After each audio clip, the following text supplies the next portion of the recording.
Saudariku sekalian saya muliakan, kamu pengen hidupmu bahagia, hidupmu senang, hidupmu tenang, hidupmu damai, perlu ilmu bagaimana cara menyandarkan hati.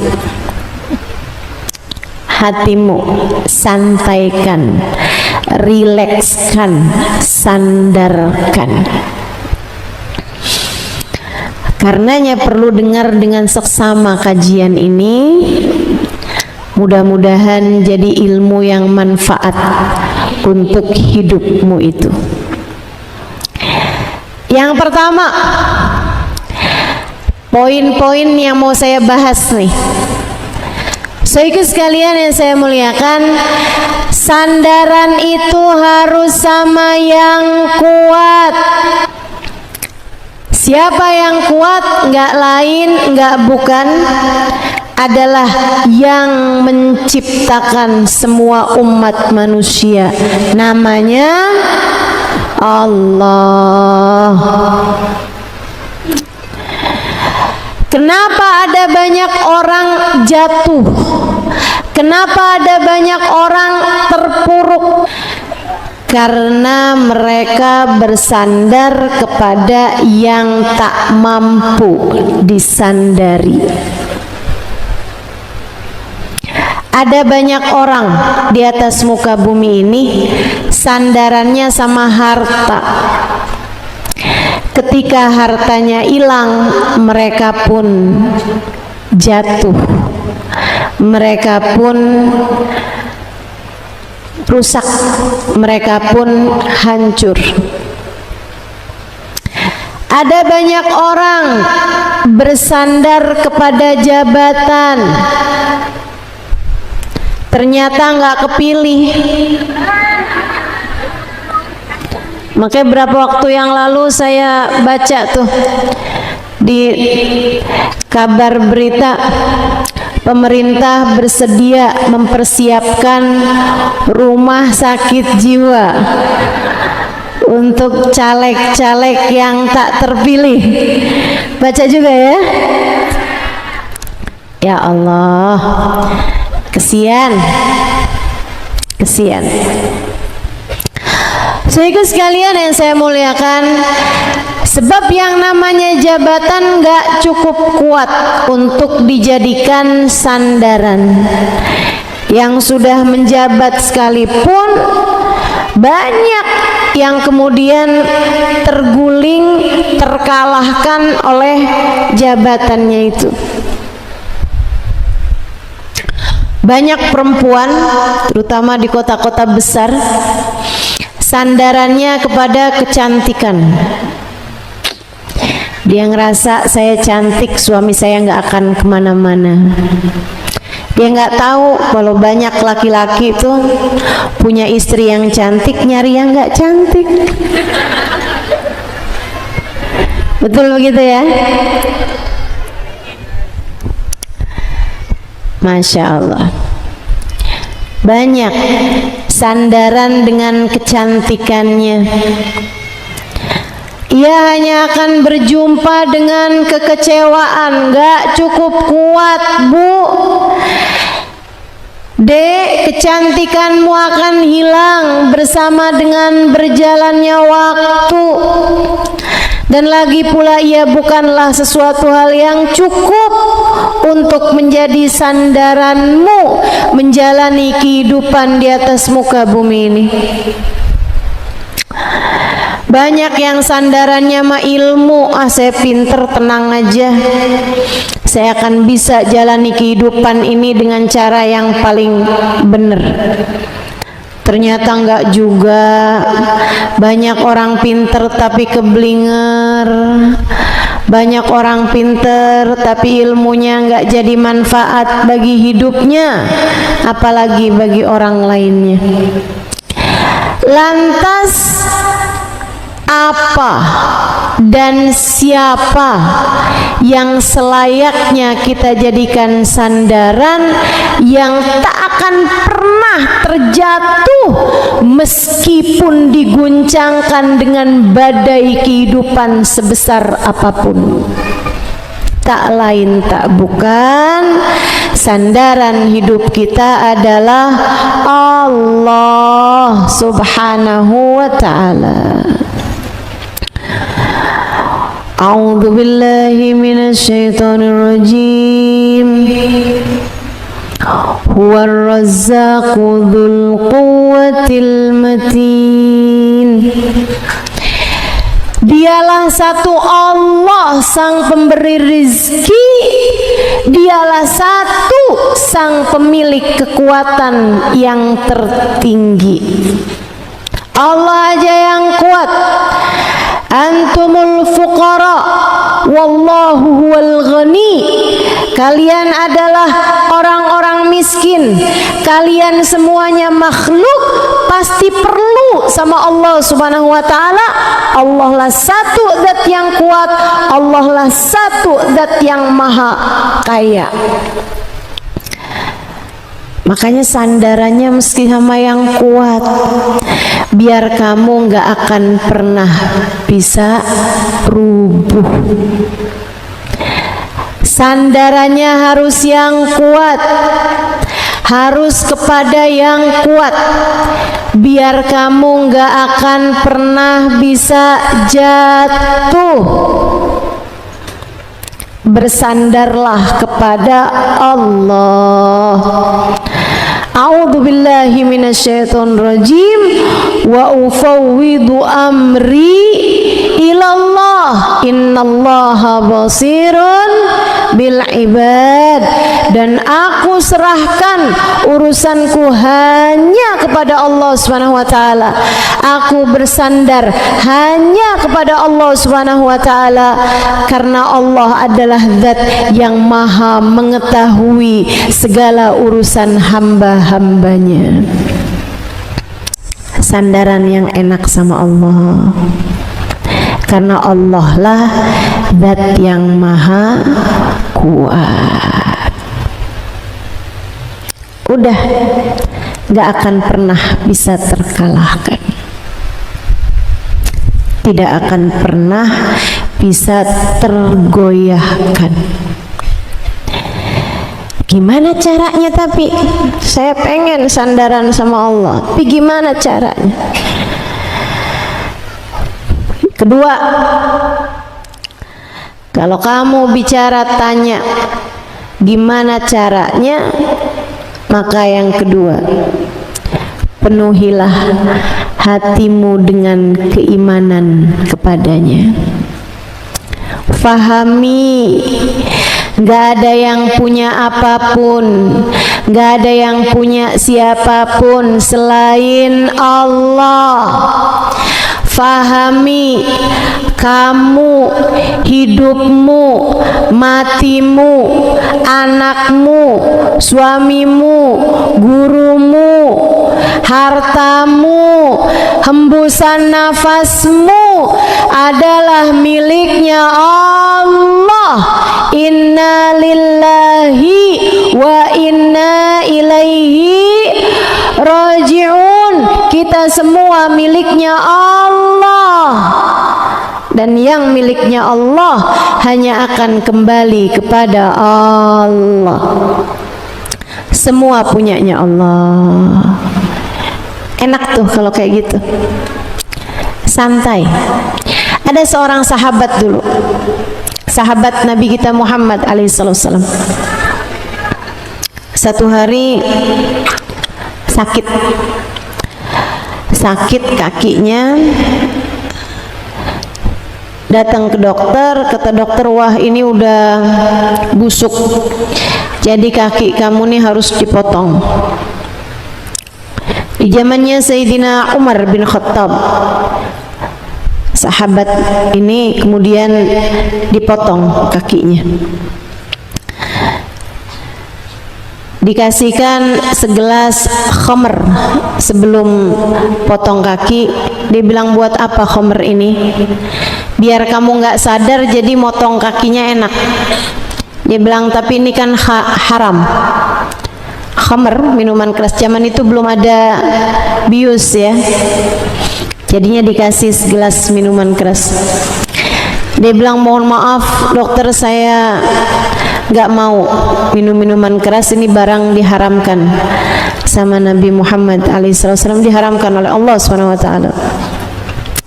Tapi ini kan biar nggak sadar dalam keadaan darurat, nggak usah, saya nggak usah minum minuman keras.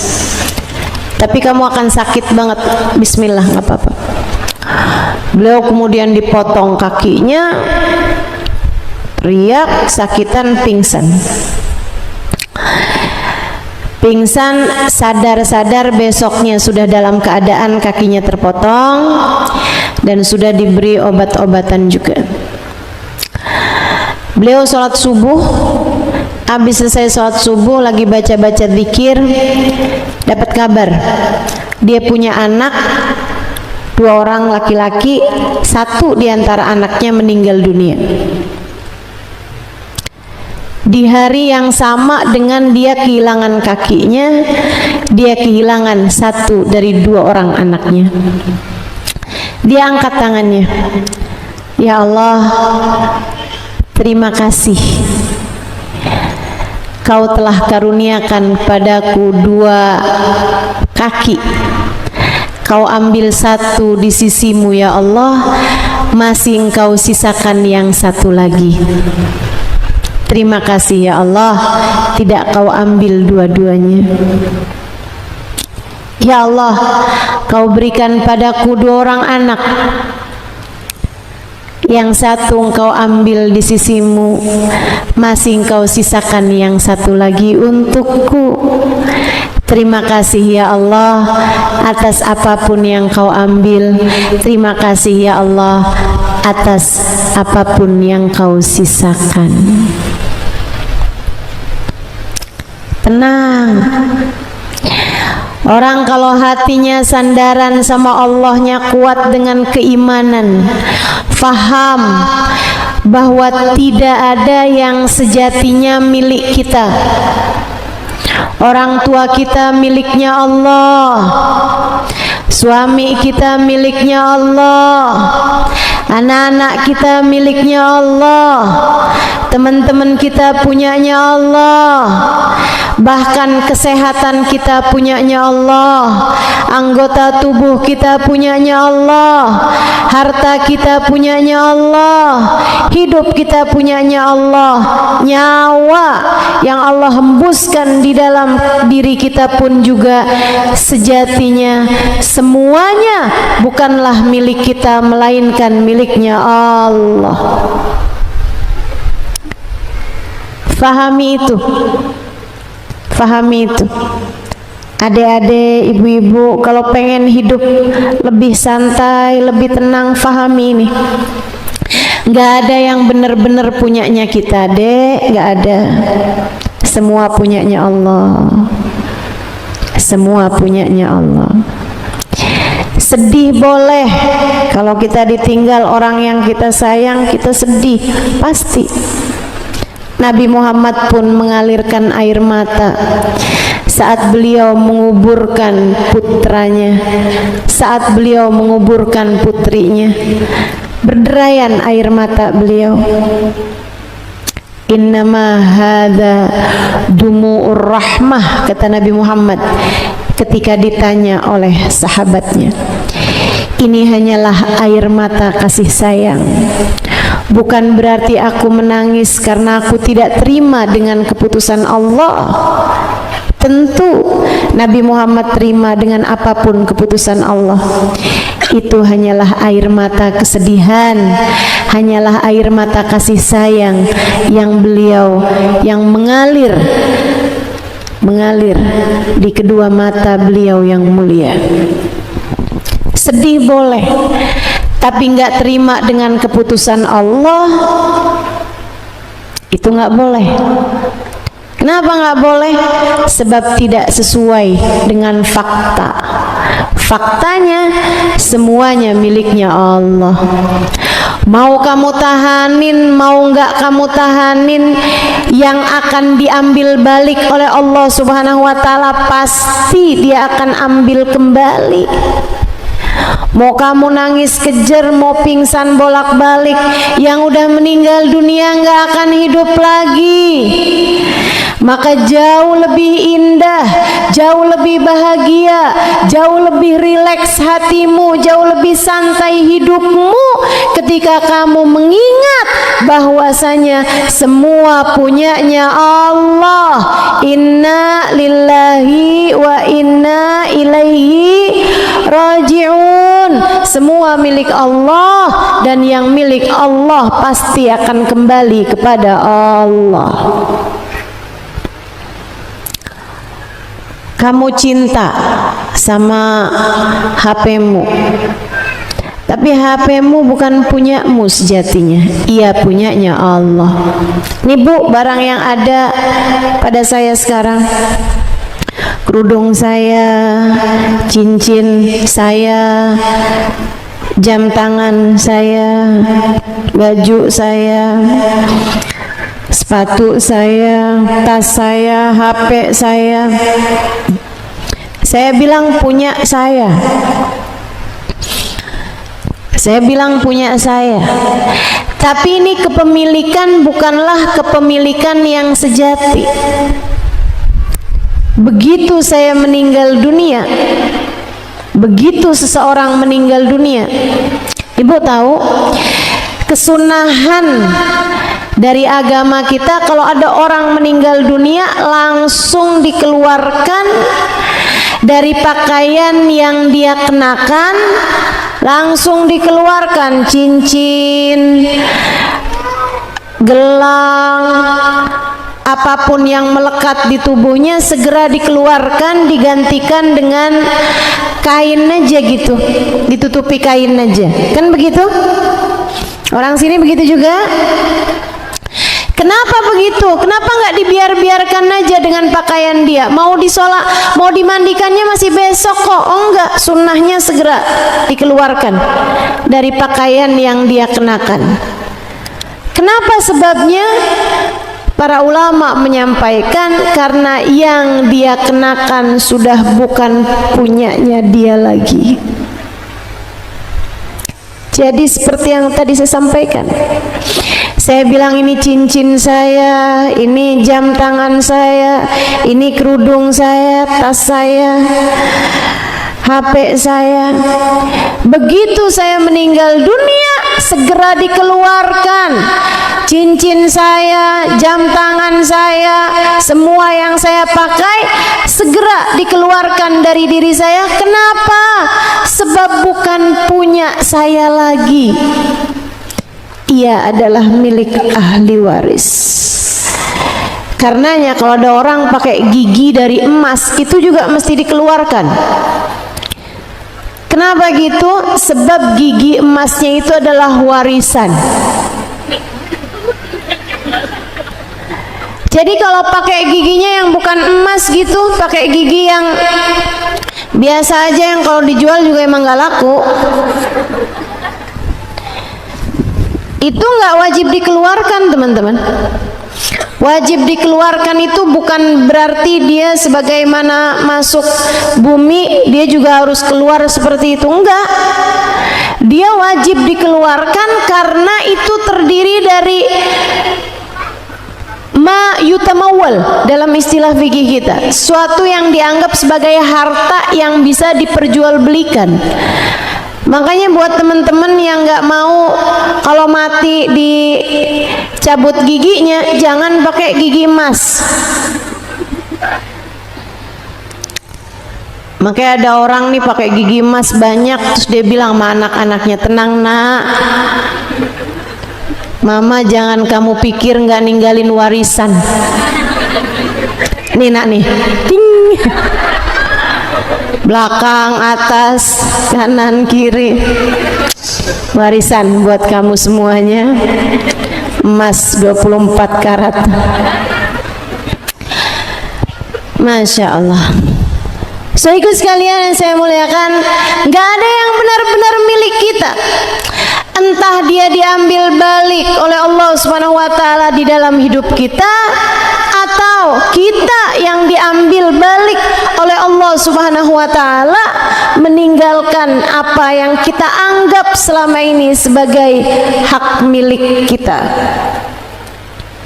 Makanya kalau saya liatin dunia tuh nggak ada yang benar-benar milik kita, cuman hak guna aja. Hak guna aja sekarang kita pakai gitu ya. Kalau kita mati udah nggak punya hak guna lagi. Ya Allah, ya Allah. Setiap kali kamu kecewa karena ditinggal, baik oleh barang kamu ada yang hilang, atau ditinggal oleh orang yang meninggalkanmu, ingetin ini. Semuanya punyanya Allah. Semua punyanya Allah. Dan hanya kepada Allah lah semuanya akan kembali. Mudah-mudahan Allah jadikan kita hamba-hambanya yang kuat. Amin. Yang ketiga, kamu harus ingat apapun yang Allah tetapkan adalah yang terbaik. Itu caranya sandaran sama Allah. Hatimu tuh kamu ingatkan, tungguin hati, jangan marah dulu, jangan protes dulu. Kullu khair, kullu khair, semuanya baik-baik aja, semuanya enak aja, tenang, semuanya baik-baik saja.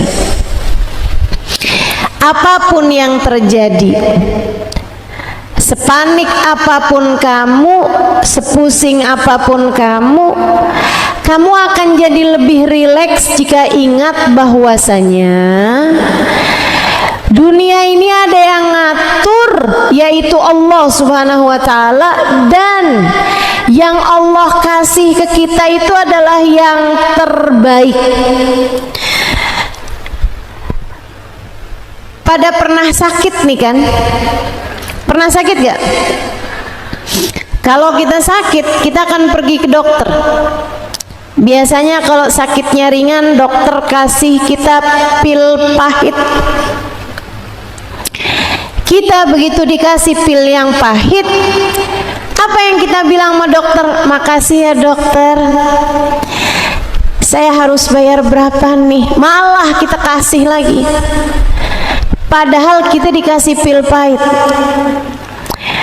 Teman-teman saudaraku sekalian yang saya muliakan, nih dalam kehidupan Allah sering kali memberi kepada kita pil-pil yang pahit, karena Allah tahu di sanalah terdapat kesembuhanmu. Tapi bukannya kita bilang terima kasih sama Allah, kita malah, kenapa harus saya ya Allah merasakan kepahitan hidup seperti ini? Ya Allah, pahit bener ya Allah.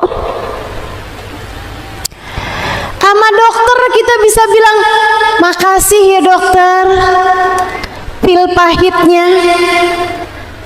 Siapa di antara kita yang ketika dikasih sama dokter pil pahit kita bilang, dokter nih punya masalah apa sama saya dokter? Kenapa dokter ngasih sama saya pil sepahit ini? Dokter kalau nggak seneng sama saya ngomong dok.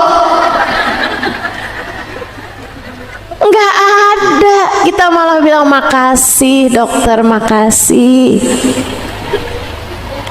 Allah adalah dokter terbaik dalam kehidupan kita. Allah tahu yang terbaik bagi kita. Karenanya dalam hidup kita nggak selalu dikasih yang manis, teman-teman. Ada kalanya dalam hidup kita diberi pil-pil pahit. Itu adalah cara Allah untuk membuatmu sehat. Coba nih perhatikan ucapan saya. Istri kalau terlalu boros, terlalu demen sama uang, suaminya biasanya pelit. Coba diinget-inget. Ini yang ketawa berasa nih kayaknya. Biasanya pelit. Kalau nggak pelit, mohon maaf. Biasanya kalau nggak pelit, kalau nggak miskin. Sama aja nggak bisa ngasih juga gitu. Kenapa gitu? Cara Allah untuk menetralkanmu. Cara Allah biar kamu kerjaannya nggak check out Shopee mulu, nggak kerjaannya jajan aja, beli-beli aja. Masya Allah, Masya Allah. Ustazah, suami saya tuh pencemburu banget Ustazah. Saya sampai susah mau apa-apa tuh karena dicemburu banget. Coba diingetin, kamu kayaknya terlalu ramah sama laki-laki, terlalu gampangan gitu kan, gampang akrab sama yang bukan mahram, gampang deket sama suami orang. Allah kasih kepadamu suami yang pencemburu buat jadi tali dalam hidupmu itu. Gitu. Itu cara Allah Subhanahu wa taala. Pil-pil pahit dalam kehidupan, saudaraku sekalian. Makanya kalau kamu perhatikan, sama halnya dengan dokter. Dokter itu kalau kamu lagi sakit, perut kamu nih yang sakit nih, pasti dokter akan konsentrasi ke perut. Kalau kamu bilang kepala saya nih dok, sakit banget nih dok, dokter juga akan konsentrasi ke kepala, kan begitu? Demikian pula dengan Allah Subhanahu wa taala, Jalla Jalaluhu wa ta'ala azamatuh, akan memberikan ujian kepadamu dari arah yang paling kamu cintai. Kalau ada orang cintanya kepada harta luar biasa, ujiannya seringnya berasal dari sana. Kalau ada orang cintanya sama suaminya luar biasa, ujiannya akan asal dari sana. Kalau ada ibu cintanya sama anaknya luar biasa, ujiannya juga akan berasal dari sana. Kenapa? Karena Allah menfokuskan pengobatan dari sana. Hatimu tuh biar nggak gampang bergantung. Hati kamu tuh biar jangan gampang, jangan merasa nyaman bersandar kepada selain Allah. Itu tujuan Allah Subhanahu wa taala. Itu tujuan Allah. Saudariku sekalian yang saya muliakan, Ustazah, kalau suami saya pelit enggak, suami saya kasar enggak, suami saya juga pencemburu enggak Ustazah, tapi suami saya tuh gampang tergoda.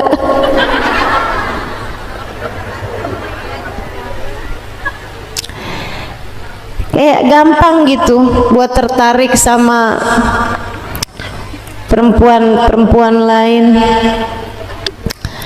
Itu berarti kenapa tuh?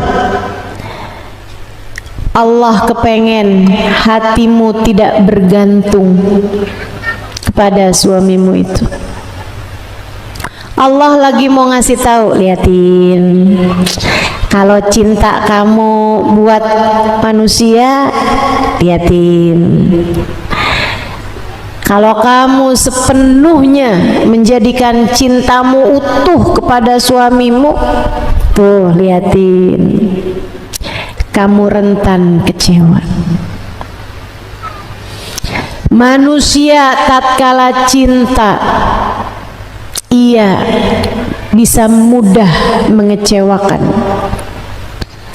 Allah sedang mengingatkanmu bahwa hanya cinta Allah lah yang sejati.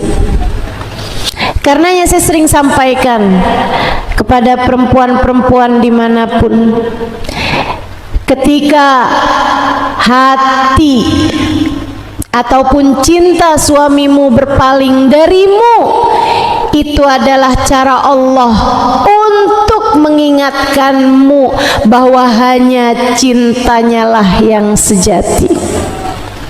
Allah kayak lagi mau bilang, tuh, kalau sama manusia kan gitu, manusia bisa meninggalkanmu, aku tidak.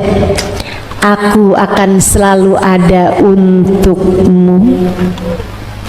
Seringkali Allah memutuskan tali hatimu dengan seseorang. Seringkali Allah mematahkan hatimu dari seseorang. Seringkali Allah membuatmu merasa kecewa dari seseorang, karena Allah hendak mengenalkan cintanya yang sejati. Karena Allah hendak mengulurkan talinya denganmu dan mendekatkan dirimu hanya kepadanya. Saat hatimu patah, itu adalah uluran tali yang Allah ulurkan untuk menarikmu kembali kepadanya. Mendekatlah terus padanya, mendekatlah terus padanya.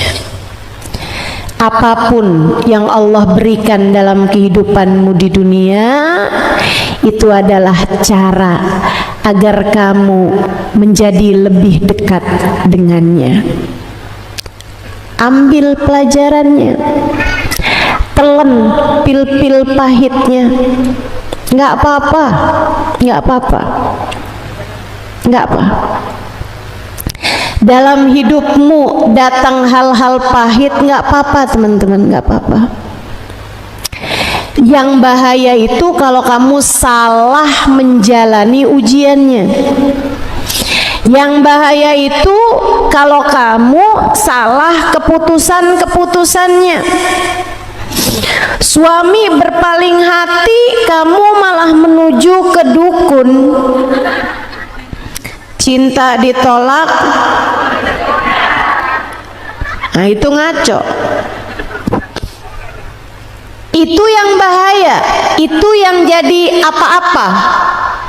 Tapi ujian datang dalam kehidupanmu nggak akan jadi apa-apa. Pil pahit yang harus kamu rengguk nggak akan bermasalah bagimu, nggak akan berbahaya untukmu, nggak apa-apa. Makanya kalau lagi datang sakit gitu kan, obatin nggak apa-apa, tapi kamu harus tahu bahwa sakit ini nggak akan berbahaya bagi saya. Bahayanya kalau membuat keputusan yang buruk dengan sakit tersebut, itu baru bahaya. Itu baru bahaya. Tapi kalau ujian yang datang dalam kehidupan kita tuh nggak berbahaya buat kita. Karena sang penguji ketika mengujimu, ia tidak mengujimu karena benci, enggak. Allah tuh kalau ngasih ujian bukan karena benci padamu. Ya Allah, punya suami kok kayak gitu. Ya Allah, kenapa sih ya Allah? Kenapa harus saya ya Allah? Kenapa saya nggak dicintai aja olehmu? Kata Allah, justru karena aku cinta padamu, aku mengujimu. Kata Nabi Muhammad, innallaha idza ahabba abdan ibtalah. Allah kalau cinta kepada seseorang, diujinya hamba tersebut. Saya ingat dulu Hubabah Khadijah bintu Syekh Abu Bakar bin Salim. Datang kawan saya lagi sakit tenggorokan, sampai nggak bisa nelen, sampai susah bicara, sakit, nggak bisa makan, nggak bisa minum, sakit semua kayak radang tenggorokannya. Dia datang kepada Hubabah Khadijah, dia bilang, Hubabah, tenggorokan saya sakit banget, Hubabah doain saya. Hubabah Khadijah, seorang perempuan salehah, saya tuliskan kisahnya di buku Bidadari Bumi yang pertama. Hubabah Khadijah binti Syekh Abu Bakar bin Salim. Saya kasih judul Pesta Agung. Ya kalau saya nggak salah ingat, judulnya Pesta Agung, tentang Hubabah Khadijah binti Syekh Abu Bakar bin Salim dengan kematiannya yang paling indah. Perempuan waliyah, perempuan kekasih Allah Subhanahu wa taala, memiliki derajat yang sangat tinggi di sisi Allah Subhanahu wa taala. Saudara sekalian yang saya muliakan, kawan saya datang padanya, doakan Hubabah, tenggorokan saya sakit banget. Hubabah Khadijah letakkan tangannya di tenggorokan kawan saya, didoa-doain sama beliau. Tapi habis itu beliau ngomong gini nih, magal sabrik ya hadza, kamu tuh ya sabarnya dikit amat sih. Yang sabar dong nak, dikasih sakit gak apa-apa, sesekali sakit nggak apa-apa, sesekali sulit kan, kita kan dalam hidup ya, nggak apa-apa. Ada yang benci nggak apa-apa, ada yang nggak seneng sama kita nggak apa-apa, biasa aja, wajar. Makanya saya kalau ada orang bilang tuh, ustazah ada yang nggak seneng sama ustazah, wajar. Ustazah ada orang nggak seneng sama ustazah, oh normal berarti. Alhamdulillah, emang wajar. Mau jadi siapa kita sampai nggak ada yang, sampai semua orang seneng semua sama kita.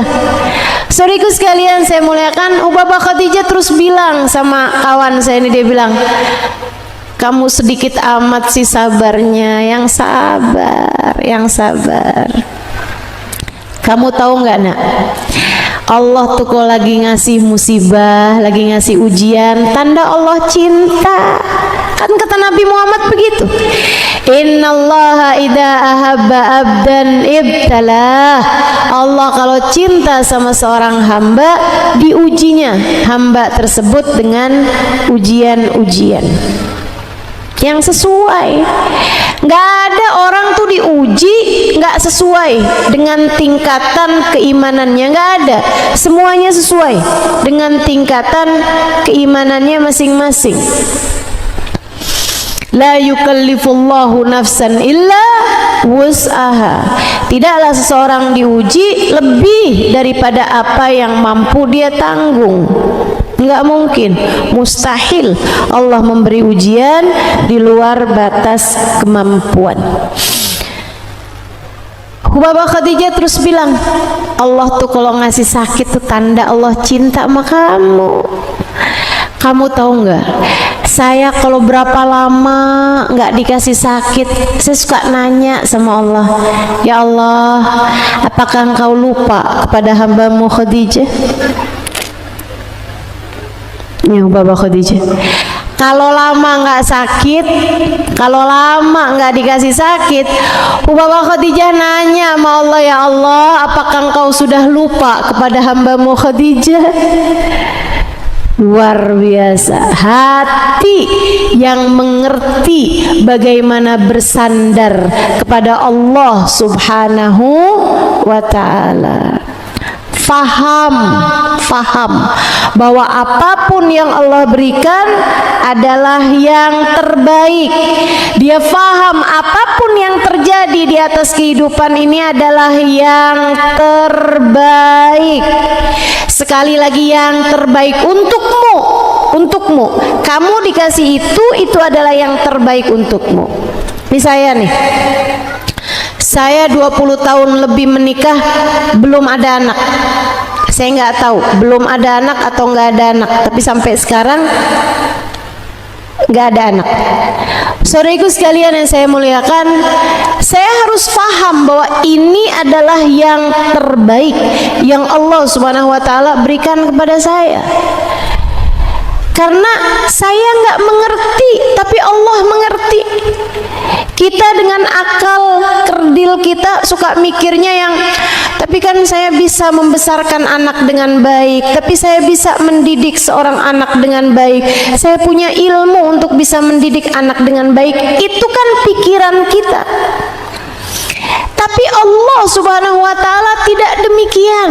Allah tahu yang terbaik, Allah tahu yang kita perlukan, bukan apa yang kita maukan. Nih, kita seringkali minta kepada Allah atau berharap Allah memberi yang kita mau. Padahal Allah tuh nggak gitu. Allah tidak memberi yang kamu mau, tapi Allah memberi yang kamu perlu. Allah tidak memberi yang kamu mau, Allah memberi yang kamu perlu. Karenanya kalau kamu, saya udah doa loh Ustazah, minta dikasih jodoh, tapi doa saya nggak dikabul-kabul. Apakah karena saya ini nggak cukup dicinta sama Allah sehingga doa saya nggak diijabah? Belum tentu begitu, nggak mesti begitu. Terus kenapa? Karena Allah tak selalu memberi yang kamu mau, tapi Allah memberi yang kamu perlu. Kalau kamu belum dikasih jodoh juga, berarti menurut Allah kamu belum perlu. Ada hal lain yang harus kamu lakukan. Sebelum itu, Allah lihat kamu masih perlu buat bakti sama orang tua, bisa.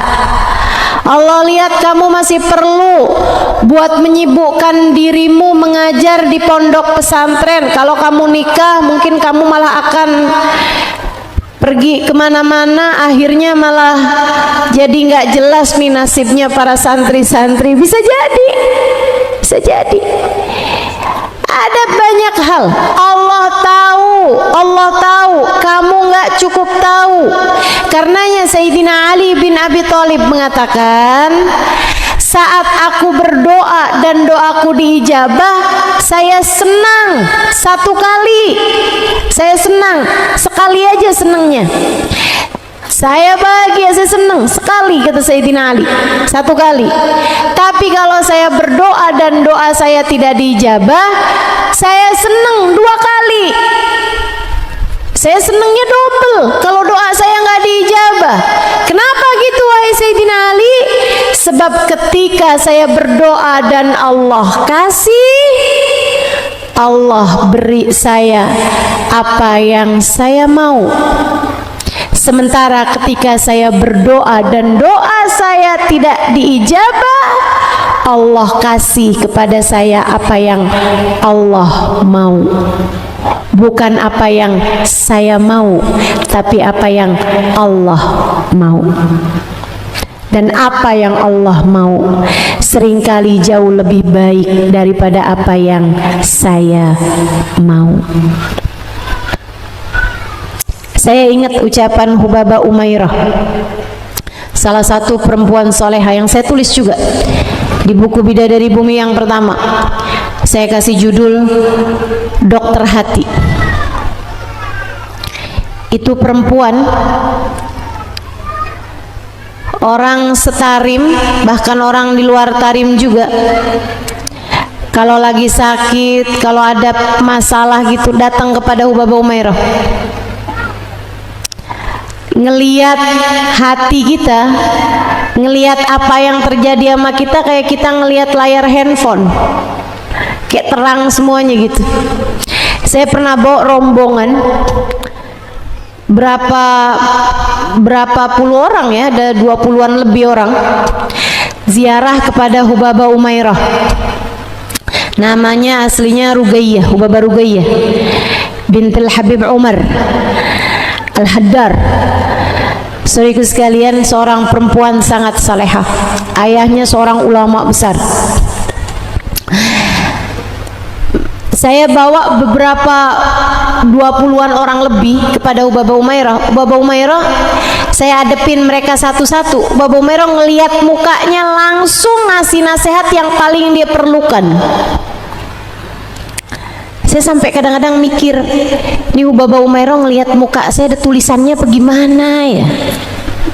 Ngelihat muka orang kayak ada tulisannya semua, kayak jelas banget gitu. Ada orang datang, kamu tuh sama suami yang bener ya, hormatin suami kamu, jangan marah-marah mulu gitu sama suami.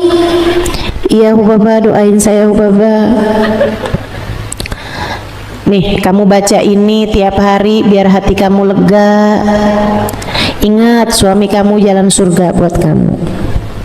Datang lagi orang lain lagi, ama urusan dunia tuh nggak usah segitunya. Cewek matre rupanya.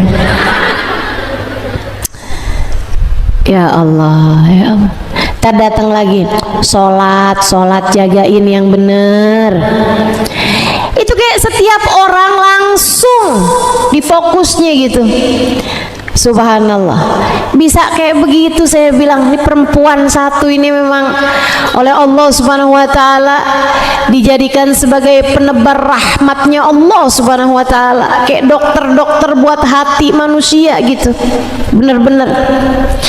Habis selesai semuanya, saya kemudian datang. Ini zaman tahun kapan tahu itu ya, 2000 berapa tuh saya datang pada beliau terakhir kali. Sekarang beliau sudah wafat. Ustazah tinggal di mana nih? Kayaknya orang-orang pengen penasaran, pengen pada datang nih. Bapak Umairo udah meninggal dunia bertahun-tahun lalu ya, dan sampai sekarang masih sangat harum namanya, sangat tercinta di hati warga Tarim. Semuanya yakin bahwa beliau adalah salah satu dari waliyah min auliyaillah. Saya datengin Ubaba, saya bilang, Ubaba doain saya biar saya cepat punya anak. Waktu itu saya baru nikah 3-4 tahun lah gitu. Ubaba bukannya doain saya, beliau nanya gini sama saya, kamu pengen punya anak buat apa, Halimah? Asli ya, saya sering banget dengar orang bilang, Ustazah doain saya biar saya cepet dapet jodoh, Ustazah doain saya biar cepet punya anak. Tapi nggak pernah sekalipun ada orang nanya, kamu pengen punya anak buat apa? Dan kalau ditanya kayak begitu, bingung juga loh jawabnya. Ini adik-adik nih yang doain dong Ustazah biar saya cepet dapet jodoh. Kamu pengen kawin? Iya Ustazah. Ngapain? Ngapain ya? Kayak bingung gitu kan jawabnya. Jadi saya sempat mikir tuh, iya buat apa ya? Saya mikir-mikir, dan karena maaf ya, waktu itu juga saya udah jadi ustazah. Jadi saya harus mikir, oh ini jawabannya harus ke ustazah-ustazahan lah gitu.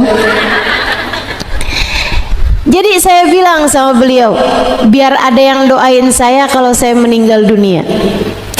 Inti tudarrisin an-nasalah, kata Bapak gitu. Kamu ngajarin orang-orang kan, di negeri kamu ustazah kan, ngajarin orang-orang. Saya bilang, iya. Itu yang kamu ajarin. Kalau kamu meninggal dunia, kamu pikir nggak bakalan doain kamu? Doain, kata Bapak gitu. Iya sih Bapak.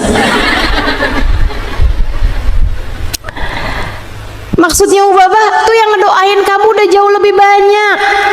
Yang hadir di majelis kamu kan banyak tuh ribuan. Kamu nggak bakalan ngelahirin anak ribuan. Ya iya juga saya pikir. Akhirnya saya bilang gitu kan, kalau gitu Ubaba doain saya biar punya anak tetap nih kekeh. Biar kalau saya meninggal dunia ada yang menggantikan saya untuk mengajar. Ubabanya ketawa. Terus kata Ubaba, Halimah, dakwah itu punyanya Allah. Allah angkat, Allah pecat siapapun yang Allah kehendaki. Jangan kamu berpikir bahwa kamu telah melakukan sesuatu hal yang besar dalam Islam. Allah semua yang punya urusan, nak. Nggak usah kamu berpikir bahwa saya harus punya anak nih biar anak saya nanti menggantikan saya jadi ustazah. Nggak ada ceritanya begitu. Allah yang punya mau. Dia mau memberikan, dia mau menurunkan siapapun yang dia kehendaki. Saya pikir iya juga ya, salah nih jawabnya nih. Akhirnya saya memberi kepada beliau jawaban yang sangat-sangat standar, sangat-sangat diinginkan oleh seorang perempuan pada umumnya. Saya bilang, doain saya punya anak biar suami saya sayang sama saya. Ubaba lebih ketawa lagi. Ini kayaknya yang udahlah tadi salah, sekarang lebih salah lagi. Kata Bapak Halimah, hati manusia dalam genggaman Allah. Nah, kamu gak pernah lihat orang punya anak banyak, perempuan punya anak banyak, suaminya gak sayang juga? Ya iya sih.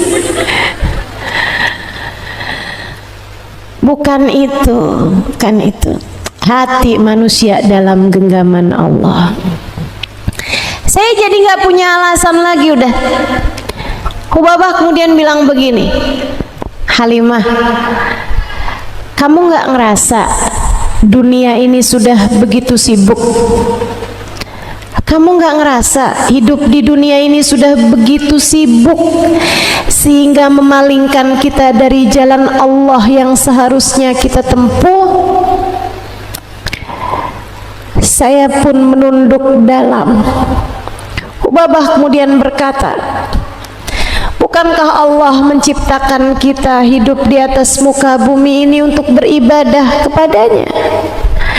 Tapi kita sibuk makan, kita sibuk tidur, kita sibuk mandi, kita sibuk dagang. Ada banyak kesibukan-kesibukan kita di atas muka bumi ini. Waktu kita habis buat urusan dunia. Kamu gak takut kalau kamu ada anak malah tambah semakin lebih sibuk lagi dalam urusan-urusan yang lain? Saya Halimah dari sejak kecil saya doa, saya minta sama Allah, ya Allah, saya tak mau tersibukkan dengan selainmu. Saya tak mau tersibukkan darimu ya Allah, membuat saya lupa kepadamu, saya nggak mau ya Allah. Saya ingin menjadi hambamu yang sibuk hanya denganmu. Ya Allah, jika kiranya kalau saya punya suami menyibukkan saya darimu, jangan kasih saya suami. Kuat banget nggak hatinya tuh? Tapi ternyata nggak gitu, kata Hubabah Khadijah. Kata Hubabah Umairah, saya pun ada suami juga, saya kawin juga akhirnya. Dan ternyata emang benar, saya bersama suami saya malah semakin gampang jalan menuju Allahnya. Ada teman sholat berjamaah, ada orang yang bisa bareng-barengan membahas tafsir dan seterusnya. Kata Hubabah Umairah, saya pun menikah juga. Dan memang benar, ternyata menikah tidak membuat saya lalai dari Allah, malah justru jadi punya teman untuk bersama-sama di jalan Allah. Doa saya pun saya ganti. Kata Hubabah Khadijah, ya, kata Hubabah Umairah, ya Allah, jika engkau tahu bahwa kalau saya punya anak, saya akan tersibukkan denganmu, tersibukkan dengan selainmu, tersibukkan darimu, maksudnya banyak lalainya dari Allah Subhanahu wa taala. Ya Allah, jangan kasih saya anak. Kata beliau begitu. Beliau bilang, dan saya sampai sekarang gak ada anak, Halimah. Begitu para hamba-hamba tercinta di sisi Allah, dengan pemahaman mereka bahwa apapun yang Allah tetapkan adalah yang terbaik. Saudara sekalian, yang keempat, kalau kamu ingin hidupmu rileks dengan menyandarkan hatimu hanya kepada Allah Subhanahu wa taala, jangan jauh-jauh dari zikir dan doa. Kamu harus punya zikir harian, dan kamu jangan jarang-jarang berdoa, jangan sedikit doa, jangan. Kamu harus sedikit-sedikit berdoa, jangan sedikit doa. Dikit-dikit doa itu yang seharusnya kita lakukan, jangan doanya sedikit. Dan harus punya zikir harian. Kak, Dek, nak, jangan tinggalkan zikir pagi sore. Ada namanya Al-Wirdul Latif. Tuh ya, ada tuh di kitab Khulasatul Madad, karyanya Habib Abdullah bin Alawi Al-Haddad alaihi ridwanullah. Wirdul Latif itu bacaan zikirnya Nabi Muhammad, semuanya dikumpulkan, atau amalan-amalan yang Nabi Muhammad bilang siapa yang baca ini di pagi hari maka nggak akan datang hal yang berbahaya baginya sampai besok harinya atau sampai sore harinya. Itu semua sama beliau dikumpulkan. Siapa yang baca ini pagi hari, kalau dia meninggal dunia hari itu dia akan meninggal dalam husnul khotimah, misalnya gitu. Itu dikumpulkan sama beliau. Siapa yang baca ini pagi hari maka tidak akan bisa ada sihir, santet, guna-guna atau apapun dari hal-hal yang seperti itu sampai kepada dia pada hari itu. Itu semuanya dikumpulkan sama Al-Habib Abdullah bin Alawi Al-Haddad, dikasih nama Al-Wirdul Latif, bacaan pagi hari, bacaan latif. Latif itu kecil, bacaan-bacaan sebentar, bacaan-bacaan sedikit yang bisa kamu baca hanya dalam waktu beberapa belas menit aja. Kalau kita bacanya tiap hari gitu udah mulai lancar, saya kira 10 sampai 15 menitan aja kamu udah akan selesai bacaan tersebut. Namanya Wirdul Latif. Tuh kumpul semuanya di situ. Kita minta ya Allah hari ini, sepanjang hari ini jangan kasih kami hal-hal yang tidak menyenangkan. Kita baca Rabbi a'udzubika min hamazati syayatin wa a'udzubika Rabbi an yahdunun. Ya Allah, jauhkan kami dari bisikan setan, jauhkan kami dari kehadiran mereka. Tuh kalau kita baca tiap hari, tiap pagi kita baca, insya Allah sepanjang hari tersebut Allah akan jaga kita, Allah akan lindungi kita, Allah akan jadikan kita rileks sandarannya kepada Allah Subhanahu wa Ta'ala, sebab Allahnya berkenan untuk kita bersandar kepadanya. Baca zikiran-zikiran tersebut. Doa, jangan lupa buat doa. Serahkan urusanmu kepada Allah. Keluar rumah baca doa Bismillah, amantu billah, tawakkaltu ala Allah, la haula wala quwata illa billahil aliyil azim. Doa, doa. Jangan jauh-jauh dari doa. Doa adalah semua yang kita perlukan. Nah, itu saya pernah nulis begitu tuh.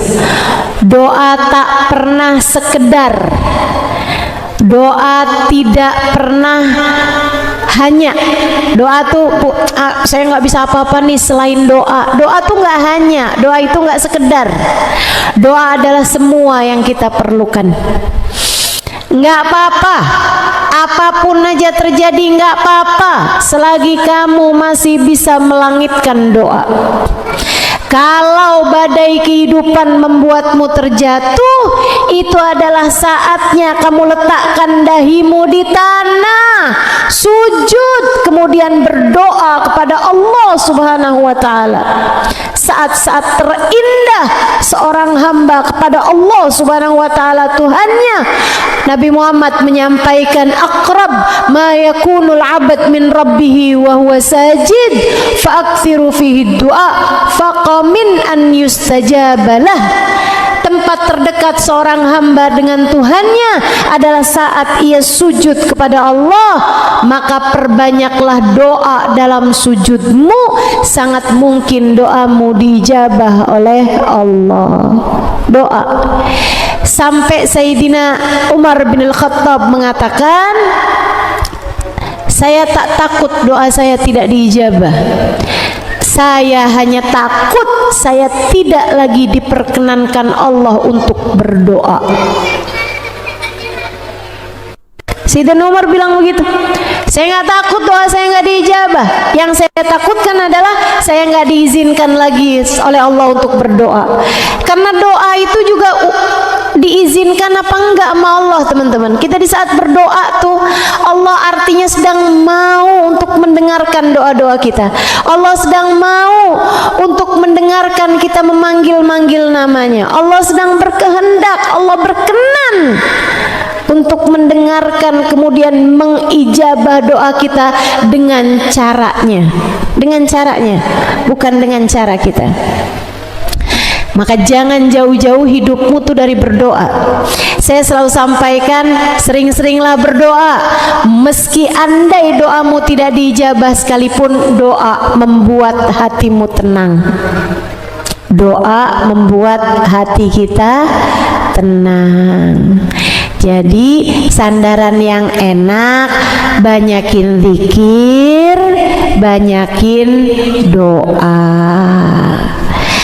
Dan yang terakhir, kalau kamu kepengen hidupmu tuh sandarannya enak sama Allah Subhanahu wa taala, saudariku sekalian yang saya muliakan, titipkan apapun kepada Allah.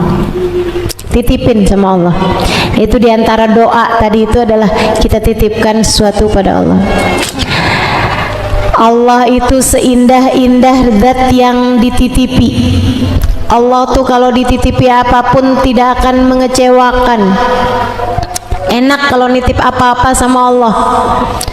Makanya Bu, yang pada punya anak, daripada kamu galau-galau nggak jelas kepikiran anak, overthinking urusan anak, jauh lebih gampang bagimu, lebih mudah bagimu kamu titipkan anakmu kepada Allah Subhanahu wa taala. Kamu bilang, ya Allah, Engkau memerintahkanku untuk menjaga diriku dan keluargaku dari api neraka.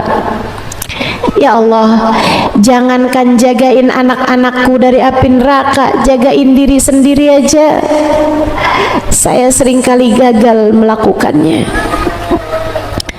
Aku mohon padamu ya Allah, tolong jaga diriku, tolong jaga anak-anakku. Kami titipkan semuanya kepadamu. Jagalah kami ya Allah, seperti mana Engkau telah menjaga hamba-hamba tercinta di sisimu. Titipin, titipin sama Allah. Adik-adik yang belajar banyak ilmu, hafalanmu, ilmumu, titipin sama Allah, dek. Titipin sama Allah. Agar ilmumu menjadi sesuatu yang bermanfaat di saat diperlukan. Di saat diperlukan kamu jadi ingat. Kadang-kadang tuh lagi panik, lagi lupa, lagi keadaan genting, lagi darurat tuh kita suka lupa sama ilmu-ilmu kita gitu. Ada orang lagi panik gitu ya, disuruh baca doa, malah doanya Allahumma barik lana fima razaqtana wa qina adzabannar. Kadang kalau lagi panik doa semua lupa, apaan ilmu kita semua lupa. Makanya biar ilmumu manfaat gitu, tiap abis ngerti sesuatu ya Allah titip ya Allah. Semuanya pada Allah Subhanahu wa taala. Teman-teman saya sekalian, sebagai bagian terakhir saya mau cerita. Satu hari ini di Tarim, waktu saya masih tinggal di sana, saya tinggal di rumah kontrakan. Tapi saya ngajinya pesantrennya di Daruz Zahra gitu. Tapi saya tinggalnya di luar. Satu hari sesudah saya cuci baju, saya jemur semuanya tuh. Saya mau turun, mau pergi ke majelis, mau pergi ke Daruz Zahra.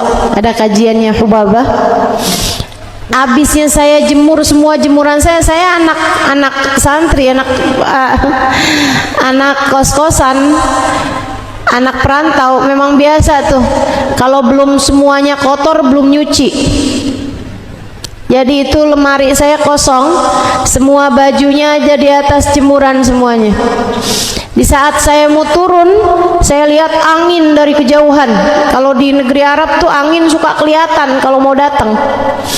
Wah udah tuh bawa sampah itu semuanya dibawa tuh masih angin.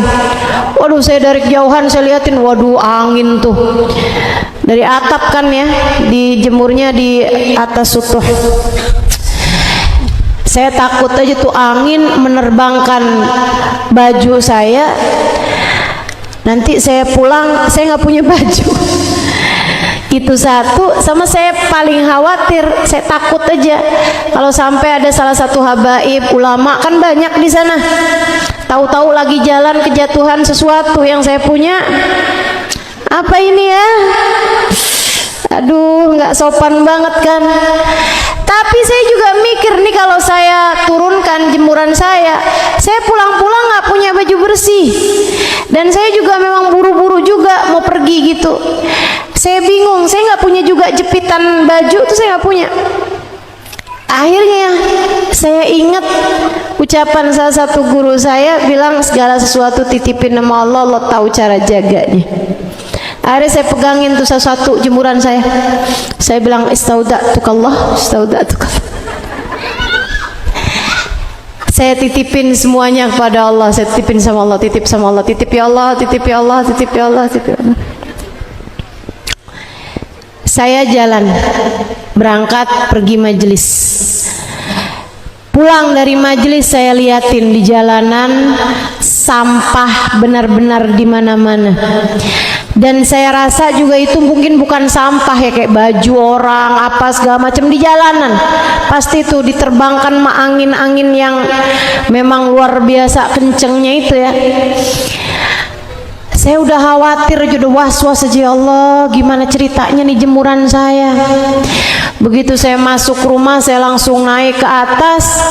Di sanalah jelang-jelang maghrib saya terpesona melihat jemuran saya tak ada yang bergerak dari tempatnya.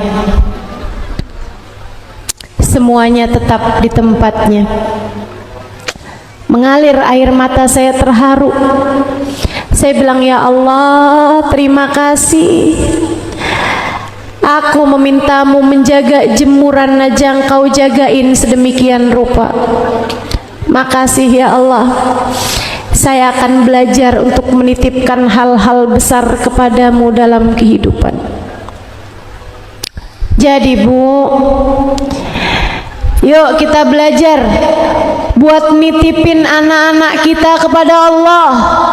Bukankah anakmu jauh lebih berharga daripada sekedar jemuran saya?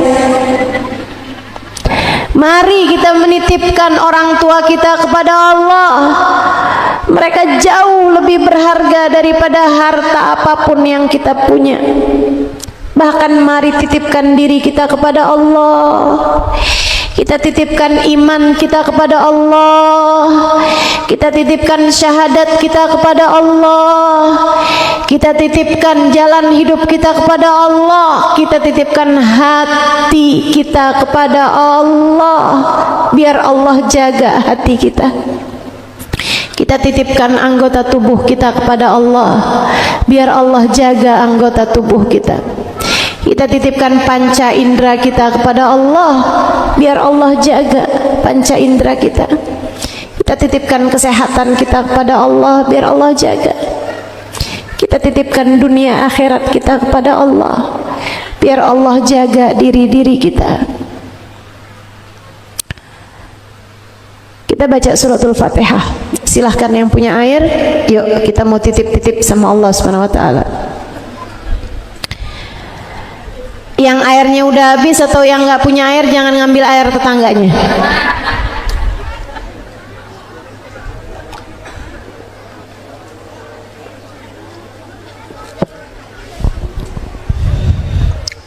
Ini jam-jamnya Sayyidah Fatimah, jamnya Sayyidah Fatimah. Sa'ah Fatimiyah namanya. Ba'da asar hari Jumat, sa'ah mustajab. Saat yang paling mustajab buat berdoa. Kita meminta sama Allah Subhanahu wa taala agar Allah jaga kehidupan kita semuanya insyaallah. Al-Fatihah hadratin Nabi Muhammad sallallahu alaihi wa ala alihi wasallam wa jamil anbiya wal mursalin wa ulil kauni ajmain wa khususan la ruhi sayyidah Fatimahuz Zahra radhiyallahu ta'ala anha wa ardaha Allah yaghfir laha wa yarhamha wa yu'li darajatiha fil jannah wa yanfa'una barakatiha wa asrariha wa anwariha wa ulumiha wa nafahatiha fid din wa dunya wal akhirah. ثم إلى روح الفاتحة إلى روح جميع أولياء الله من مشارق الأرض ومغاربها برها وبحرها أن الله يغفر لهم ويرحمهم ويعلي درجاتهم في الجنة وينفعنا بركاتهم وأسرارهم وأنوارهم وعلومهم ونفحاتهم في الدين والدنيا والآخرة.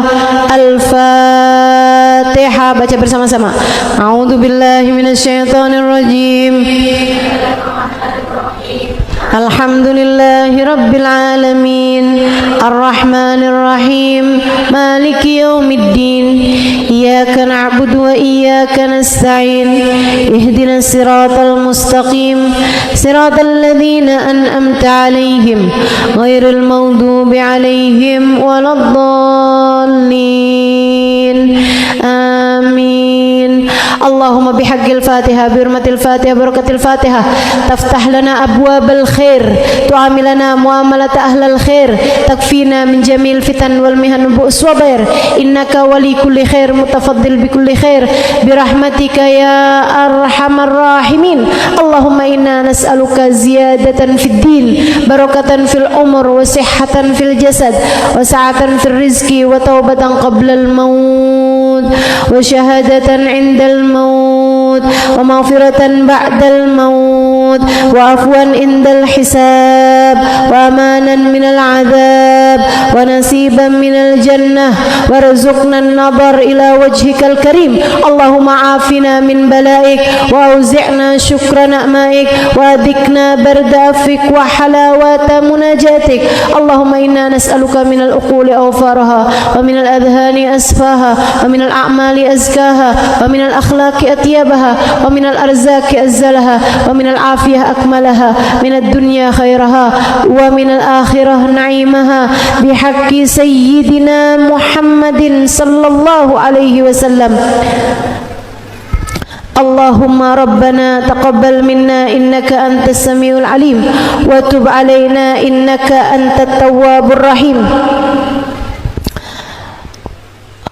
Allahumma inna nas'aluka rahmatan min indika tahdi biha qulubana. Ya Allah, pandanglah semua yang hadir di majelis ini dengan pandangan kasih sayang-Mu. Kami titipkan diri kami semua kepadamu ya Allah. Kami titipkan diri kami semua kepadamu ya Allah. Kami titipkan kesehatan kami kepadamu. Kami titipkan panca indera kami padamu. Kami titipkan hati kami padamu. Kami titipkan keimanan kami kepadamu. Kami titipkan keluarga kami kepadamu.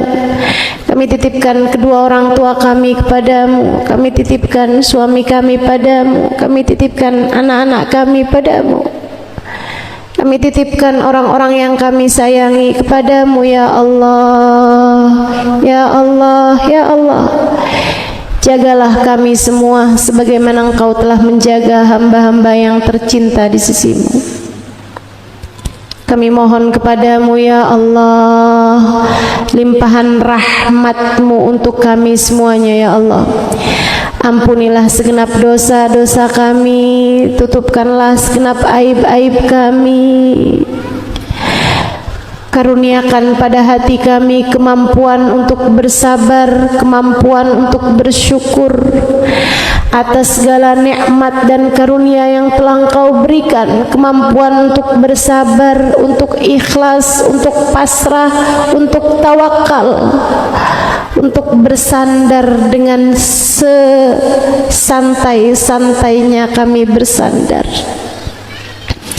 Kami mohon kepadamu ya Allah, rahmatilah semuanya ya Allah, sayangilah semuanya ya Allah, berkahilah semuanya ya Allah, saat hidup kami pun saat mati kami, saat sehat kami juga saat sakit kami, saat senang kami, saat susah kami, saat mapan kami, saat miskin kami, seperti apapun keadaan kami ya Allah, Sayangilah kami, rahmatilah kami, cintailah kami. Jangan pernah jauhkan kami darimu ya Allah. Jangan pernah jauhkan kami darimu ya Allah. Karuniakanlah kepada diri kami keimanan hingga kami faham bahwa apapun yang Kau tetapkan adalah yang terbaik bagi kami ya Allah. Apabila datang ajal menjemput kami, matikan kami dalam husnul khatimah. Jadikanlah kalimat terakhir yang keluar dari lisan kami adalah kalimat La ilaha illallah, La ilaha illallah, La ilaha illallah, Muhammadur Rasulullah sallallahu alaihi wasallam. Alaiha nahya wa alaiha namut wa alaiha nub'atu insyaallah ta'ala minal aminin. Ya Allah, semudah kami mengucapkannya di dunia ini, kalimat syahadat kami ya Allah kami titipkan padamu. Jagalah ia di sisimu ya Allah. Kembalikanlah di saat kami memerlukannya, di saat sakaratul maut nanti ya Allah. Kembalikanlah di saat kami memerlukannya di padang mahsyar nanti ya Allah. Kembalikanlah di saat kami memerlukannya untuk kami masuk ke dalam surgamu ya Allah. Kami hidup sebagai umat Islam, matikan kami pula sebagai umat Islam. Kami hidup sebagai hamba-Mu ya Allah, jangan pernah jauhkan kami dari-Mu.